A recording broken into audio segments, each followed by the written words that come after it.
Herzlichen Glückwunsch! Du bist eine der wenigen Personen, die es geschafft haben, ein Manuskript oder eine Geschichte wirklich fertig zu schreiben. Das schaffen leider viele nicht. Dies liegt vor allem daran, weil sie einfach mal planlos drauf losschreiben und keine Ahnung haben, wo die Geschichte eigentlich hin soll. Also damals war ich ja auch, ich hatte keine Ahnung, wie man eine Geschichte fertig schreibt, aber ich wollte unbedingt zu denen gehören, die das schaffen. Also, du bist ja schon ein Stück weiter oder auf bestem Weg dazu, sonst wärst du jetzt nicht hier. Ich zeige dir heute, wie du aus deiner Rohfassung, also das ist der Erstentwurf, den man einfach mal geschrieben hat, wie du daraus das bestmögliche Manuskript machst. Dann helfe ich dir bei der Entscheidung, möchtest du zum Verlag gehen oder möchtest du doch Self-Publisherin werden? Weil dies ist eine wichtige Frage mit vielen Pros und Kontras. Ich hoffe, ich kann dich ein bisschen unterstützen, damit du am Schluss weißt, was du möchtest und was nicht.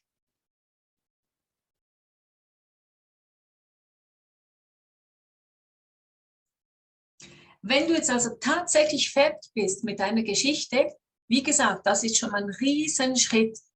Also, was ist dann? Entweder hast du jetzt Papier oder einen Computer, der kaum mehr mag oder deine Finger sind wund. Irgendwie bist du erschöpft, gleichzeitig vielleicht auch euphorisch. Immerhin hast du einen großen Schritt geschafft, du hast Ende geschrieben. Und jetzt passiert bei vielen so, ja, es kommt eine Phase, wo man ein bisschen zweifelt, ein bisschen euphorisch ist und nicht so recht weiß, was muss man jetzt eigentlich tun. Also, bei mir war es so, ich hatte die Geschichte fertig und gedacht, das möchte ich am liebsten gleich allen zeigen. Wobei, nein, doch nicht, weil das ist ja doch etwas sehr Intimes, es ist meine Geschichte, soll ich das wirklich zeigen? Und außerdem, ja, vielleicht ist das doch nur Mist und die lachen mich aus. Oder, ja, oder doch, das war doch ganz gut, da dieser Teil, wo die Leute da gingen in den Wald und es war so ein echtes Hin und Her, ein emotionales Hin und Her. Zweifel, dass es nicht genug gut ist, dann wieder Euphorie, ich habe es geschafft, dann wieder Zweifel, das will doch keiner lesen, da wird man ausgelacht. Außerdem, keiner hat auf meine Geschichte gewartet und doch wieder, hey, aber ich habe eine Geschichte geschrieben, ein Manuskript, ja, aber es ist voller Fehler, egal, es ist fertig. Stopp. Also wenn du das kennst, auch selbst im Schreibprozess, kann ich dir sagen, das ist absolut normal. Dieses Hin und Her an Emotionen, an Hochs und Tiefs, das gehört einfach dazu und ich glaube, das hört auch gar nie auf. Also, deswegen, ihr kennt bestimmt Ernest Hemingway, ein berühmter Autor, und der hat einmal gesagt, der erste Entwurf ist immer Mist. Und ich bin so froh, hat er das gesagt, weil es ist einfach so. Wenn du schreibst, produzierst du Mist. Natürlich ist es kein Mist, aber es ist mal ein Haufen von Buchstaben, Wörtern, Sätzen, Kapiteln, die, wenn man sie dann noch ein bisschen bearbeitet, etwas Tolles werden können. Aber kein Autor auf der Welt setzt sich hin und schreibt ein Buch in eine Woche und dann ist es fertig. Es gibt es einfach nicht. Es braucht Überarbeitung und jeder Autor geht immer seinen Text wieder durch. So wird es auch bei dir sein. Deswegen, es ist einfach egal, ob du im ersten Abschnitt oder im ersten Satz oder irgendwo, ob es schon Fehler hat oder irgendwas nicht stimmt, du hast Zeit. Das kannst du später machen. Wichtig ist, wenn du den Erstentwurf hast, also Ende geschrieben hast, nimm ein bisschen Abstand davon. Das bedeutet, fang nicht gleich von vorne an zu überarbeiten, weil dein Kopf ist noch voll von der Geschichte, du bist mittendrin und man sieht dann den Wald vor lauter Bäumen nicht mehr. Es ist einfach zu viel. Am besten, das mache ich immer so, lege ich die Geschichte weg und fange gleich eine neue an. Das ist auch mein Tipp. Und wenn du jetzt denkst, was? Jetzt habe ich so lange geschrieben, jetzt soll ich das weglegen, was Neues anfangen? Ich verstehe, dass sich da irgendwas regt in dir. Andererseits, wenn du es geschafft hast, eine zu schreiben, warum nicht gleich eine zweite? Du kannst es ja. Und du hast jetzt die nötige Energie, vielleicht noch Euphorie, um zu sagen, ja, cool, doch, ich plane gleich noch was. Weil, ich sage das, wenn du jetzt etwas total anderes machst, als die erste Geschichte zu bearbeiten, dann bist du nachher viel freier, wieder dran zu sitzen und Sachen zu sehen, die dir jetzt nicht mal auffallen würden.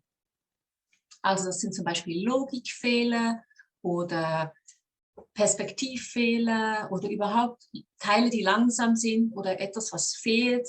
Das wirst du jetzt nicht entdecken. Also,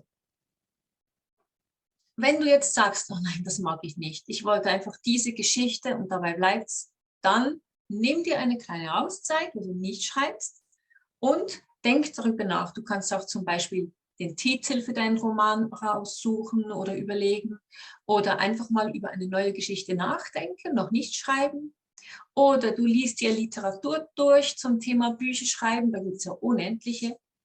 Oder geh raus, spazier, beobachte Leute, mach dir Notizen. Einfach so, sei Autorin, geh raus, mache was, tue was, was mit deinem Beruf oder deinem Nebenberuf zu tun hat. Und wenn du merkst, na, kann ich gerade nicht, dann machst du halt was ganz anderes. Schwimmen, Netflix schauen, was auch immer dir gerade Spaß macht und dich glücklich macht.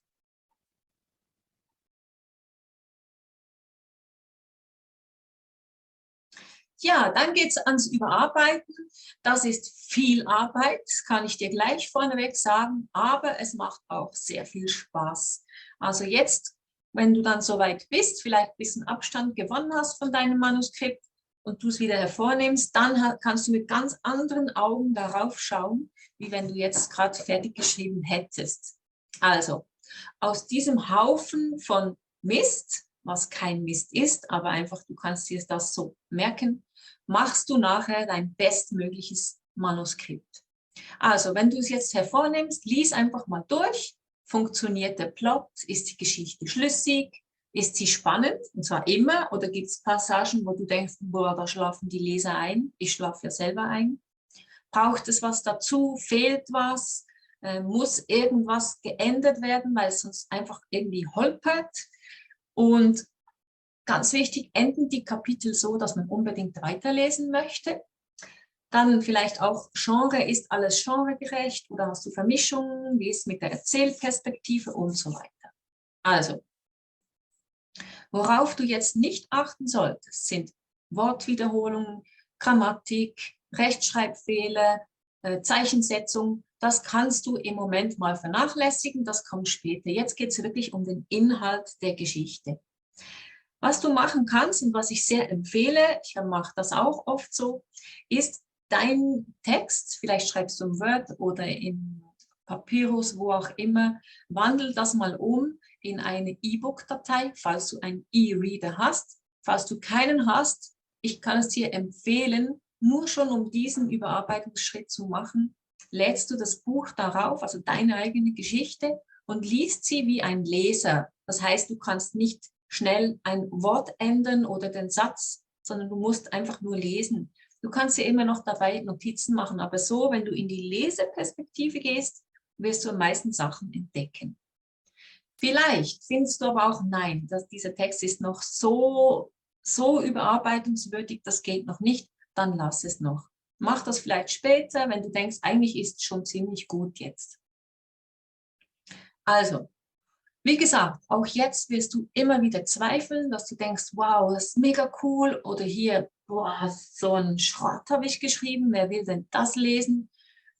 Und das ist so ein bisschen auch ein Gradmesser, also fühl dich stolz, wenn du so Szenen oder Teile findest, wo du denkst, oh, da habe ich das geschrieben. Und wenn du was findest, wo du denkst, oh Gott, dann weißt du, ah, hier muss ich einfach nochmal arbeiten. Mach das aber auch, weil Leser, die sind irgendwie so darauf trainiert, Schwachstellen zu finden. Das soll dir nicht Angst machen, sondern dass du weißt, wenn ich irgendwo eine Schwachstelle entdecke in meiner eigenen Geschichte, und ich sage es jetzt ganz böse, wenn du zu faul bist, die zu überarbeiten, werden deine Leser später kommen und da bohren. Warum ist das so? Wieso ist hier das so? Das passt irgendwie nicht, ist unrealistisch oder was auch immer. Deswegen sei dir lieb und mach's gleich, wenn du es bemerkst, dass was nicht gut ist. War bei mir auch so. Ich hatte eine Szene drin im ersten Buch, eine ziemlich lange sogar. und habe von 2, 3 Testlesern die Rückmeldung bekommen, dass es irgendwie so ein bisschen langfädig und so. Und genau dieses Gefühl hatte ich auch, bevor sie mir das gesagt haben. Da wusste ich, ja, 3 Leute von irgendwie 5 oder 6 haben das bemängelt, also dann ist das ein Grund, das zu überarbeiten. Manchmal liest du auch und hast plötzlich noch eine bessere Idee, dann nimm die, wenn es sich irgendwie einbauen lässt. Nimm sie nicht, wenn es dein halbes Manuskript verändert. Wenn du Ideen hast oder Sachen, die du streichen musst, und das kann einem traurig machen, man sagt dazu auch Kill Your Darlings, das können Lieblingsszenen oder Figuren oder was auch immer sein, die einfach irgendwie nicht reinpassen, die Geschichte nicht voranbringen, streich das raus, schreib sie aber auf und leg das beiseite. Ich habe so einen Schuhkarton, eine Ideenbox, da geht bei mir alles rein, was ich jetzt gerade nicht brauchen kann, aber vielleicht später. Tja, wenn du deine erste Überarbeitung gemacht hast, also einmal durch das ganze Manuskript überarbeitet, dann würde ich sagen, bist du schon fast bereit oder bist du bereit, mal eine Testleserunde zu starten. Such dir dazu ein paar Testleser und das ist noch so ein bisschen tricky. Ich werde jetzt dir nicht alles ganz genau erklären, wie das geht mit den Testlesern, weil du findest das im Manuskript. Wichtig ist nur, dass du Testleser hast, vor allem am Anfang. Und nachher, wenn die das durchgelesen haben, können die dir mitteilen, wo, oder du merkst dann schnell, wo haben mehrere etwas Ähnliches bemerkt, dann weißt du, hier muss ich ansetzen. Du musst nicht wild alles überarbeiten, was die Testleser dir rückmelden, sondern wirklich da, wo es sich sammelt, wo mehrere das Gleiche angemerkt haben. Ich persönlich führe 2 Listen, eine mit guten Testlesern und eine mit weniger guten. Also die guten, das sind einfach die, die ich wieder nehmen würde, und die schlechten, das sind die, die ich nicht mehr nehmen würde. Und das hat nichts mit der Person an und für sich zu tun. Da geht es mir wirklich darum, welche haben mich weitergebracht und welche haben vielleicht zu wenig dazu gesagt. Oder wenn du überlegst, kommt ein Testleser und der sagt, hey, das war mega spannend und toll und super, weiter so, mir hat es gefallen.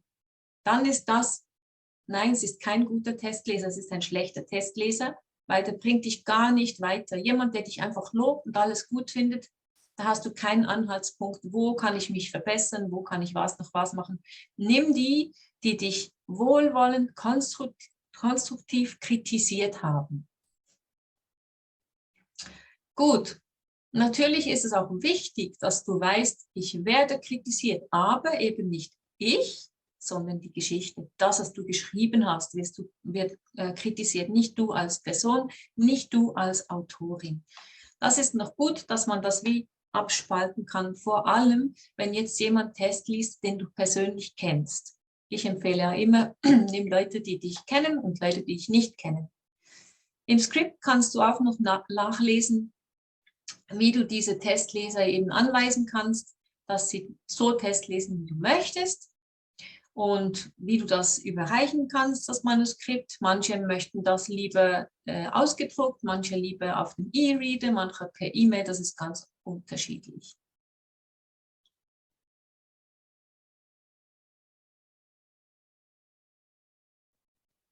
Vielleicht hast du dir schon Gedanken gemacht, wie dein Werk denn heißen soll und wie du das schützen kannst. Und ich lese und höre immer wieder von Neuautorinnen, dass sie sich ein bisschen sorgen, was ist, wenn mir jemand den Titel klaut, was ist, wenn jemand die Geschichte klaut, wie kann ich meinen Titel schützen? Ich denke, das ist gar noch nicht so wichtig, und in aller Regel bist du mit deinem Titel schon auf der richtigen Seite und es braucht gar nicht einen richtigen Schutz. Wenn du das doch möchtest, findest du im Skript dazu eine Möglichkeit, wie du das tun könntest. Aber im besten Fall ist dein Manuskript jetzt beiseite geschoben, du hast Zeit und überlegst, wie könnte das heißen, dieses Werk. Bei meinem ersten Buch hatte ich keine Ahnung, wie es heißen soll. Ich habe immer wieder zwischendurch überlegt, aber der Titel kam erst ganz zum Schluss. Bei meinem zweiten Buch hatte ich den Titel schon beim Überlegen, worum geht es überhaupt in der Geschichte. Also es ist total unterschiedlich. Manchmal braucht man schnell, manchmal kommt was und das setzt sich fest und geht nicht mehr weg. Also, und dann gibt es halt eben auch die Werke, wo man überlegt und hin und her und dann endlich hat man es und dann ist dieser Titel schon gesperrt oder schon benutzt worden. Dann kann man wieder von vorne anfangen. Also, wichtig ist, dass dein Titel einmalig ist, also wie gesagt, dass er nicht schon vergeben ist oder auch nicht was ganz Ähnliches und dass du darauf achtest, dass es genregerecht ist. Das heißt, Thriller haben andere Titel wie Liebesromane oder wie Sachbücher. Also wenn du jetzt einen Liebesroman schreibst, dann schau mal, wie die so heißen, was so typisch ist in diesem Genre. Und wenn du jetzt da zum Beispiel, ich habe das Beispiel im Skript, Blutspur vom Himmel. Also das wäre kein Name für einen Liebesroman, eher für einen Krimi oder einen Thriller oder eine Horrorgeschichte. Aber man merkt schon mit Blutspur, da muss was dahinter sein, was vielleicht eben ein bisschen gruselig ist. Und in einem Liebesroman erwartet man das eher nicht. Da könnte es dann eher vielleicht heißen, das Wolkenschiff vom Himmel oder keine Ahnung, irgend sowas. Also, deswegen, es gibt bestimmte Schlüsselworte, wie zum Beispiel Küssen, Süß, Liebe und solche Sachen oder Tod, Blut, Jagd, das sind eher so Thriller- oder Krimi-Worte. Schau, dass du ein bisschen so auf die Schublade, also dein Genre anzeigst, aber vielleicht nicht den x-tausendsten Thriller mit ganz ähnlichen Namen konzipierst. Also da, dass du doch noch ein bisschen kreativ bist. Und das kannst du auch. Und dazu kannst du ganz gut ein Brainstorming machen. Du kannst auch neue Worte kreieren. Also das macht auch sehr viel Spaß. Und zum Beispiel, wenn du jetzt irgendwann ein Wort hast, Pfauenfeder, ist mir gerade eingefallen, Pfauenfeder und dass du das irgendwie Pfauenleder, also wenn es vielleicht geht es in deiner Geschichte um eine Farm, die Pfauen züchtet und aus dem Leder machen sie irgendwelche Taschen, keine Ahnung, ich habe jetzt irgendwas gesponnen, erfinde Wörter, die es noch nicht gibt, wo man aber sich trotzdem schon sowas ausmalen könnte, worum es geht. Das passt ganz gut für Thriller und bei den Liebesromanen, dann ist es halt dann schon oft ein bisschen blumiger. Dann, wie gesagt, unbedingt abklären, ob es schon einen Film, ein Buch, ein Musical, was auch immer mit diesem Namen gibt, weil das wäre ein bisschen blöd, wenn du bemerkst, ups, es gibt schon 2 Bücher mit deinem Namen oder mit dem Namen deines Romans. Erstens ist es doof, weil beim Suchen, beim Googlen wird wahrscheinlich das andere gefunden, weil es schon älter ist oder berühmter. Und zweitens könntest du dich da auch in rechtliche Probleme hinein manövrieren, wenn du jetzt einen Titel klaust sozusagen. Vielleicht wolltest du das gar nicht, aber es ist halt so, dass du später bemerkst, ups, genau der gleiche Titel. Deswegen unbedingt vorher abklären. Das kannst du tun, indem du bei diversen Suchmaschinen deinen Titel eingibst. Auch im Verzeichnis lieferbare Bücher, das VLB, da unbedingt nachschauen, ob es diesen Titel nicht irgendwie schon gibt. Du kannst auf Buchhandelsseiten nachschauen und dann natürlich die Deutsche Nationalbibliothek, DNB, abklappen, ob da irgendwie dieser Titel schon drin ist. Wichtig ist auch, dass du nicht Titel kreierst, die sehr ähnlich sind zu etwas, was es schon gibt. Ich habe das Beispiel mit Harry Klotter, also das wäre einfach zu nah an Harry Potter. Das ist dann irreführend, also das solltest du lieber vermeiden. Gut. Dann möchte ich dir zum Thema Pseudonym was sagen. Und da geht es jetzt um dich und nicht um dein Werk, sondern um dich als Autorin. Wie willst du dich nennen? Ja, das Thema Pseudonym beschäftigt immer wieder. Soll ich eins nutzen oder soll ich unter meinem Echtnamen schreiben? Was soll ich denn nun tun? Vielleicht hast du dir das auch schon überlegt und es gibt mehrere Gründe, warum es machen sollte oder vielleicht nicht. Aber wie gesagt, ist absolut dir überlassen. Ich sage dir, oder du siehst es auch im Skript, die häufigsten Gründe, warum Autoren jetzt ein Pseudonym wählen.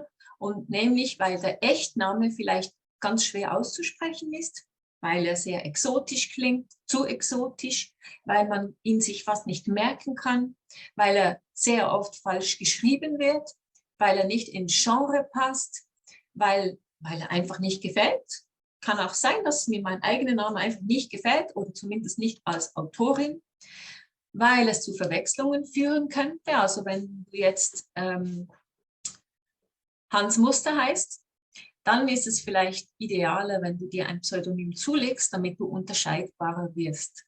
Oder wenn du einen Namen trägst, wo es schon eine berühmte Person gibt, wenn du jetzt per Zufall Charlotte Link heißt und du kannst nicht diesen Namen nochmal verwenden, weil es schon eine berühmte Autorin namens Charlotte Link gibt. Das ist jetzt leider Pech, wenn es bei dir so wäre. Dann müsstest du da überlegen, was kann ich tun. Dann nennst du dich vielleicht dann Charlie Link oder was auch immer. Es kann auch sein, dass dein Name extrem häufig ist, Müller, Meyer, Schmidt, oder extrem selten und du deswegen diesen Namen nicht auf dem Cover haben möchtest. Also, dann gibt es aber auch noch andere Gründe und zum Beispiel es könnte ja sein, dass du vielleicht mit Kindern arbeitest, möchtest aber Erotikromane schreiben. Und das passt irgendwie nicht ganz zusammen oder vielleicht ganz krasse, blutige Thriller und du möchtest nicht, dass die Eltern deiner Schüler das jetzt gleich entdecken, können sie so oder so, irgendwie kommt es eigentlich immer heraus, aber nur wenn Leute sich aktiv damit beschäftigen. Also das wäre jetzt ein Grund. Oder wenn du einfach sagst, nein, ich möchte einfach nicht meinen Namen für das, ich möchte lieber unentdeckt bleiben, was wie gesagt ziemlich schwierig ist. Wenn sich jemand echt interessiert für dich, dann wird er es früher oder später herausbekommen. Gut, dann manchmal wird auch das Genre gewechselt, wenn jetzt wir haben das Beispiel von J.K. Rowling, die hat ja Harry Potter geschrieben und wollte später Krimis für Erwachsene schreiben, hat das unter einem Pseudonym gemacht, damit eben klar ist, es hat nichts mit Harry Potter zu tun. Und sie hat das unter einem geschlossenen Pseudonym gemacht, das heißt ein geheimes. Es ist dann natürlich aufgeflogen, dann war es nicht mehr ein geschlossenes, aber ja, sie konnte zumindest eine Weile das geheim halten.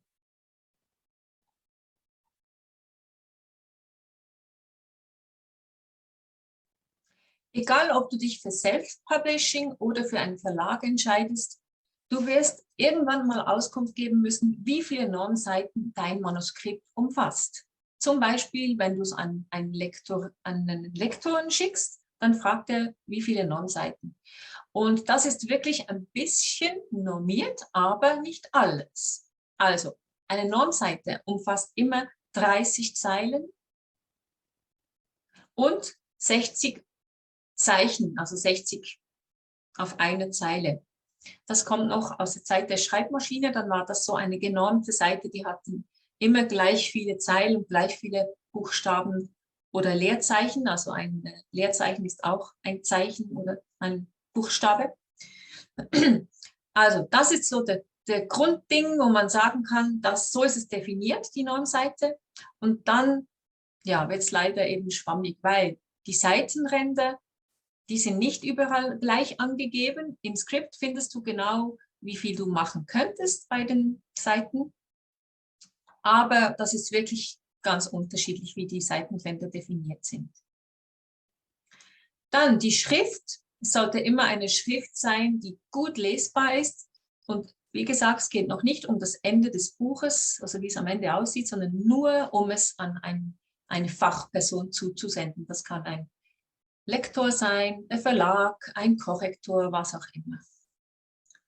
Dann auch die Schriftgröße, den Zeilenabstand und wichtig, kein Blocksatz. Blocksatz ist, wenn jede Zeile genau gleich lang ist und Flattersatz ist, wenn die Zeilen eben einfach so lang sind, wie das Wort zu Ende ist und dann geht es ja automatisch auf eine neue Zeile. Wichtig ist, man sendet es immer im Flattersatz. Über Schriftgröße und Art und so weiter findest du Infos im Skript.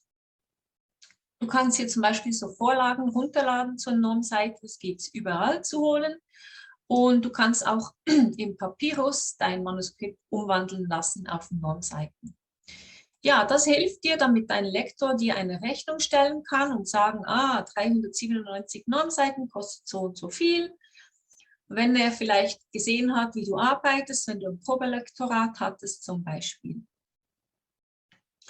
Wichtig ist noch zu wissen, wenn du jetzt dein Manuskript, wenn du denkst, ich habe es jetzt überarbeitet, jetzt setze ich das in Normseiten, dann hast du, wie gesagt, 397 Normseiten. Das sind nicht die Buchseiten. Also diese Zeile wird nachher noch verändert. Das sind nur Normseiten. Da geht es eigentlich nur damit, dass man abrechnen kann, dass man sagen kann, so viele Seiten sind es, weil im Buch selber, da ist einfach unterschiedlich. Manche haben mehr Zeilen oder mehr Buchstaben auf einer Buchseite. Dann kommen wir noch zum Pitch. Der Pitch oder auch Elevator Pitch genannt, das ist so wie dein Werbeslogan für deinen Roman. Das heißt, stell dir vor, du gehst in einen Fahrstuhl hinein und willst schon Tür zumachen, da kommt jemand rein und sagt, dich kenne ich doch, hab gehört, du schreibst ein Buch, worum geht's?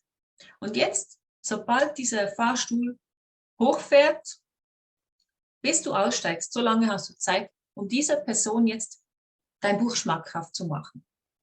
Was bei den meisten Neuautorinnen und auch bei mir so passiert ist, es kommt das. In meiner Geschichte, also da geht es um eine junge Frau, die gewinnt im Lotto und dann holt sie also ihren Opa aus dem Altersheim, weil der, weißt du, was ich meine? Sehr oft, wenn du darauf angesprochen wirst, dann stotterst du was rum, weißt nicht recht, was soll ich sagen. Und es ist wichtig, dass du gleich, wenn jemand fragt, hast du deinen Werbeslogan für dein Buch? Selbst jetzt, sogar jetzt, wo du eigentlich noch überhaupt nicht fertig bist.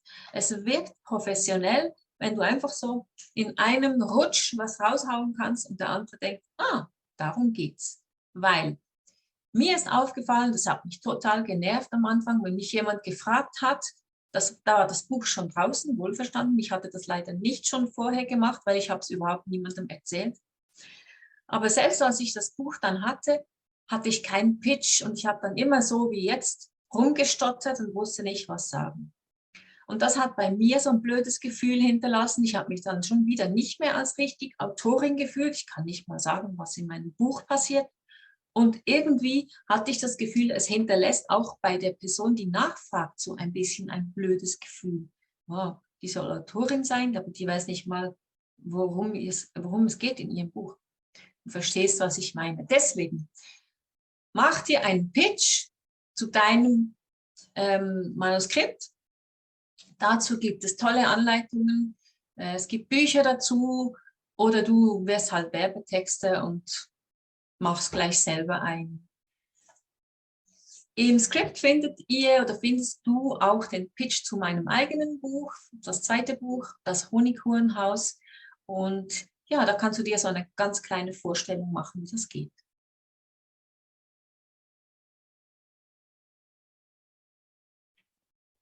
Ja, das Thema Pseudonym beschäftigt immer wieder. Soll ich eins nutzen oder soll ich unter meinem Echtnamen schreiben? Was soll ich denn nun tun? Vielleicht hast du dir das auch schon überlegt und es gibt mehrere Gründe, warum es machen sollte oder vielleicht nicht. Aber wie gesagt, ist absolut dir überlassen. Ich sage dir, oder du siehst es auch im Skript, die häufigsten Gründe, warum Autoren jetzt ein Pseudonym wählen. Und nämlich, weil der Echtname vielleicht ganz schwer auszusprechen ist, weil er sehr exotisch klingt, zu exotisch, weil man ihn sich fast nicht merken kann, weil er sehr oft falsch geschrieben wird, weil er nicht ins Genre passt, weil er einfach nicht gefällt.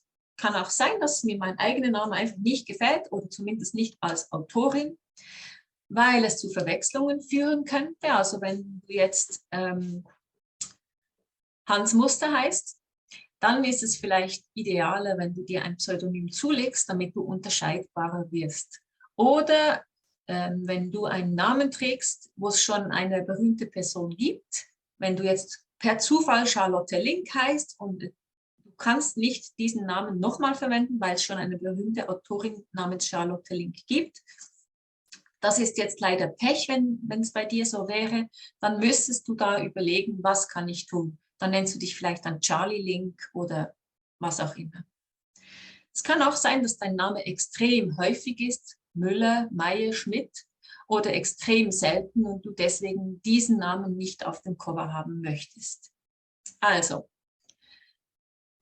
dann gibt es aber auch noch andere Gründe und zum Beispiel es könnte ja sein, dass du vielleicht mit Kindern arbeitest, möchtest aber Erotikromane schreiben. Und das passt irgendwie nicht ganz zusammen oder vielleicht ganz krasse, blutige Thriller und du möchtest nicht, dass die Eltern deiner Schüler das jetzt gleich entdecken, können sie so oder so, irgendwie kommt es eigentlich immer heraus, aber nur wenn Leute sich aktiv damit beschäftigen. Also das wäre jetzt ein Grund. Oder wenn du einfach sagst, nein, ich möchte einfach nicht meinen Namen für das, ich möchte lieber unentdeckt bleiben, was wie gesagt ziemlich schwierig ist. Wenn sich jemand echt interessiert für dich, dann wird er es früher oder später herausbekommen. Gut, dann manchmal wird auch das Genre gewechselt, wenn jetzt wir haben das Beispiel von J.K. Rowling, die hat ja Harry Potter geschrieben und wollte später Krimis für Erwachsene schreiben, hat das unter einem Pseudonym gemacht, damit eben klar ist, es hat nichts mit Harry Potter zu tun. Und sie hat das unter einem geschlossenen Pseudonym gemacht, das heißt ein geheimes. Es ist dann natürlich aufgeflogen, dann war es nicht mehr ein geschlossenes, aber ja, sie konnte zumindest eine Weile das geheim halten.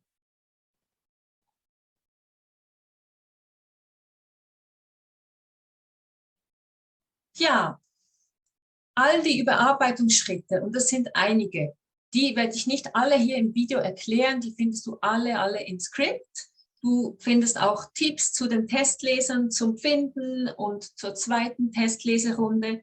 Und dann am Schluss stehst du eigentlich vor der großen Entscheidung, was mache ich jetzt? Self-Publishing oder nehme ich mir einen Literaturagenten oder gehe ich zu einem Verlag?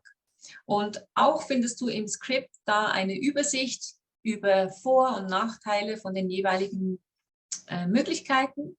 Also A wäre zum Beispiel Self-Publishing für Privatzwecke, also wenn du ein Buch wirklich nur für dich alleine machen möchtest, das du nicht verkaufen möchtest oder vielleicht noch so für Tante Hilda oder für Omi, aber mehr nicht. Dann gibt es B, das wäre dann Self-Publishing mit Veröffentlichung. Dann C, das wäre jetzt eben ein Literaturagent oder eine Agentin. Und D wäre dann Verlagsautorin zu werden.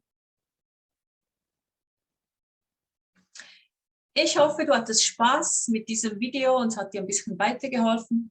Viel mehr noch findest du im Skript, wie schon gesagt. Ich wünsche dir gutes Schreiben, gutes Überarbeiten und dass du einfach immer dran bleibst und sonst melde dich. Vielleicht zusammen finden wir eine gute Lösung. Tschüss!